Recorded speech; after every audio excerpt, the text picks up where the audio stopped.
முருகன் பக்தர்கள் அனைவருக்கும் அன்பு வணக்கங்கள். என் அன்பு குழந்தையே, உன் உயிரான துணை இப்பொழுது ஒரு பிரச்சனையில் சிக்கி தவித்து கொண்டு இருக்கின்றது.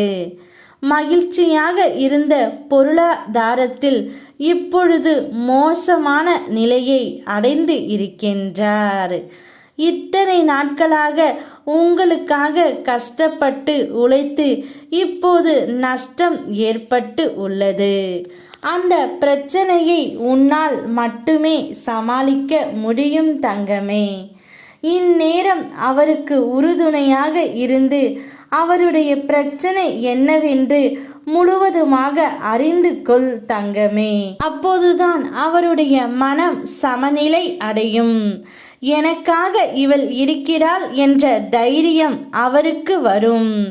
அனைத்து பிரச்சனைகளிலிருந்தும் அவர் வெளியே வந்து விடுவார்.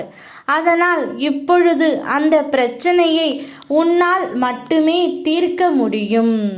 அதை தீர்த்து வைத்து விடு தங்கமே. நீ இன்னும் கொஞ்ச நாள் நான் பொறுத்து கொள்கிறேன் என்று என்னிடம் கூறி இருந்தாய் அல்லவா? அப்படி நீ பொறுத்து கொண்டதால் சில கர்ம வினைகளை ஏற்று நீ அனுபவித்து விட்டதால் அவை அனைத்தும் இப்பொழுது முடிவுக்கு வருகின்றன. இன்னும் சில நாட்களில் உனக்காக நான் யாரிடம் பேச வேண்டுமோ அவரிடம் பேசுவேன். கிடைக்க வேண்டிய மகிழ்ச்சி அவர் தானாகவே தருவார் தங்கமே. பிரச்சனை காலத்தில்தான் நீ கூட இருக்க வேண்டும். அன்பாகவும் ஆறுதலாகவும் இரு. நல்ல மருந்தாகவும் உன் துணைக்கு நீ இப்பொழுது இருக்க வேண்டும். இதோ கர்ம வினையால் இப்பொழுது பிரச்சனையில் சிக்கி தவிக்கின்றார். இந்த கர்ம வினை தீர சில நாட்கள் இருந்தாலும் என்னுடைய பணி அதன் முன்பே ஆரம்பித்து விடும். நான் உனக்காக அதை செய்ய ஆரம்பித்து விட்டேன். மகிழ்ச்சியாக இரு, சாந்தம் கொள். எதற்கெடுத்தாலும் மனதில் பதட்டத்தை வைத்துக்கொண்டு வாடாதே. பதற்றத்துடன் தேடும்போது எதுவும் கிடைக்காது. நிதானமாய் தேடும்போது எதுவும் சுலபமாக கிடைக்கும். வாழ்க்கையும் அப்படித்தான் தங்கமே. நிதானமாகவே இரு.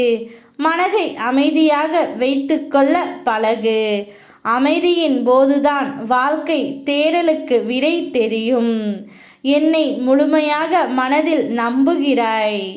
பின்னர் கொஞ்ச நேரம் கழித்து சந்தேகம் வருகிறது. நடக்குமா என்று நீயோ ஏதோ முயற்சி எடுத்துக்கொண்டு பதட்டத்தோடு ஓடுகின்றாய். என்னிடத்தில் ஒப்படைத்துவிட்டு நிதானமாக உன் துணைக்கு உதவி செய். நிச்சயம் அனைத்தும் கைகூடி வரும். நான் இருக்கின்றேன். யாம் இருக்க பயமேன். ஓ முருகா.